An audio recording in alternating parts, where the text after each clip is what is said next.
देखिए, ग्रंथ खरीद कर पढ़ लेना और गुरु के सानिध्य में सुन लेना, दोनों में बड़ा भेद है। पोथी तो मिल रही है बाजारों में भी, लेकिन आपको वह आनंद नहीं आएगा जो कोई वक्ता व्याख्या करता है, कोई गुरु पढ़ाता है। क्योंकि बनाने वाले को वह स्वाद नहीं आता जो पाने वाले को स्वाद आता है। और श्रवण से शास्त्र शुद्ध होता है।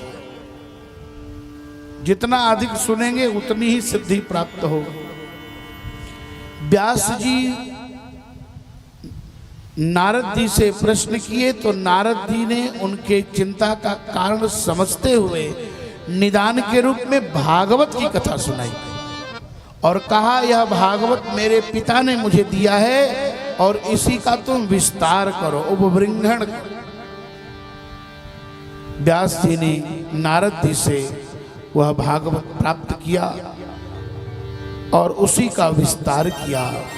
ब्रह्म नद्याम सरस्वत्याम आश्रमः पश्चिमे तटे। सरस्वती क्या है? बोले ब्रह्म नदी है।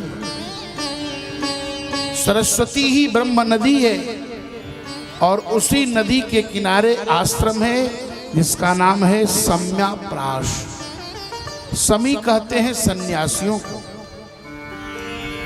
जहां यति सन्यासी रहते हैं उस स्थान का नाम है सम्याप्राश। उस आश्रम में बैठ करके वेद व्यास ने श्रीमद् भागवत संहिता का विस्तार किया, निर्माण किया और अपने पुत्र सुखदेव जी को यह कथा पढ़ाई और सुनाई। इसका भी एक रहस्य है महाराज। संस्कृतज्ञ का, विद्वान का बेटा यदि संस्कृतज्ञ नहीं हुआ तो ऐसे लोगों को संस्कृत पढ़ने का धिक्कार है। जब हम लोग संस्कृत पढ़ने वालों को पैंट पहने हुए देखते हैं तो शर्म आती है। संस्कृत पढ़ने वाले का बच्चा यदि संस्कृत नहीं पढ़ा तो इसका मतलब उसने संस्कृत के साथ बहुत बड़ा अपराध किया।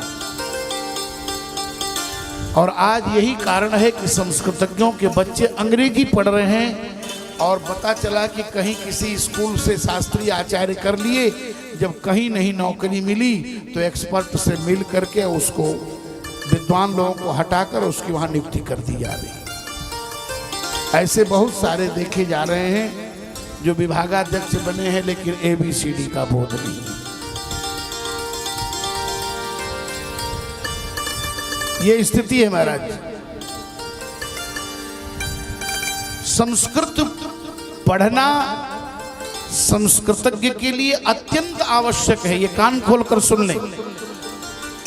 और जो संस्कृत विद्या से जीवन यापन करते हैं, कथा कहते हैं, कर्मकांड करते हैं, यज्ञ कराते हैं, कुंडली बनाते हैं या जो भी अपने जीवन का पोषण भरण करते हैं, उनसे मेरा अनुरोध है कि अपने बच्चे को आप संस्कृत अवश्य पढ़ाइए,